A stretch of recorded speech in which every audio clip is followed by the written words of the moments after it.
అత్యాశకు పోయి కోస్టా యాప్లో లక్షల రూపాయలు పెట్టి వందల మంది మోసపోయారు. సిద్దిపేట జిల్లా చెర్యాల మండల కేంద్రంతో పాటు పలు గ్రామాల ప్రజలు కోస్టా యాప్లో పెట్టుబడులు పెట్టారు. పండ్లు, ఐస్ క్రీంలు, మిల్క్ షేక్ వంటి పలు రకాల వస్తువులు కొనుగోలు చేస్తే డబ్బులు వస్తాయని అత్యాశతో డబ్బులు పెట్టారు. రోజువారీగా డబ్బులు ఎక్కువ మొత్తంలో జమ చేశారు. కొద్ది రోజులకు పెట్టిన డబ్బులు తిరిగి రాకపోవడంతో మోసపోయామని గుర్తించారు. బాధితుల ఫిర్యాదుతో కేసు నమోదు చేసి దర్యాప్తు చేస్తున్నామన్నారు పోలీసులు. ఇలాంటి మోసపూరిత యాప్స్, లింక్స్ పట్ల ప్రజలు అప్రమత్తంగా ఉండాలన్నారు పోలీసులు. అత్యాశకు పోయి కోస్టా యాప్లో లక్షల రూపాయలు పెట్టుబడి పెట్టి వందల మంది మోసపోయారు. సిద్దిపేట జిల్లా చెర్యాల మండల కేంద్రంతో పాటు పలు గ్రామాల ప్రజలు కోస్టా యాప్లో పెట్టుబడులు పెట్టారు. పండ్లు, ఐస్ క్రీంలు, మిల్క్ షేక్ వంటి పలు రకాల వస్తువులు కొనుగోలు చేస్తే డబ్బులు వస్తాయనే అత్యాశతో డబ్బులు పెట్టారు. రోజువారీగా డబ్బులు ఎక్కువ మొత్తంలో జమ చేశారు. కొద్ది రోజులకు పెట్టిన డబ్బులు తిరిగి రాకపోవడంతో మోసపోయామని గుర్తించారు. బాధితుల ఫిర్యాదుతో కేసు నమోదు చేసి దర్యాప్తు చేస్తున్నామన్నారు పోలీసులు.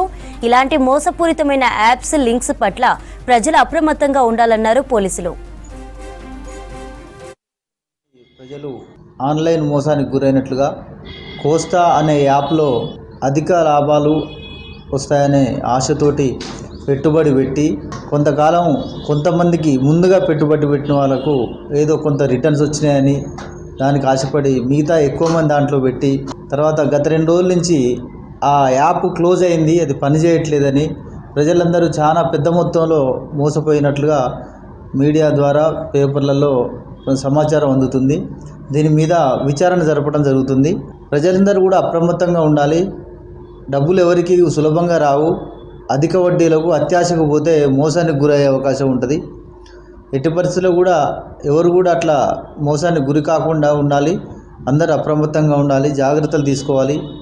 ఒకవేళ మిమ్మల్ని ఎవరన్నా పలానా దాంట్లో పెట్టుబడి పెట్టండి అని చెప్పినట్లయితే, మిమ్మల్ని మోసపుచ్చినట్టుగా డైరెక్ట్గా ఏమైనా సమాచారం ఉన్నట్లయితే మా దృష్టికి తీసుకురండి.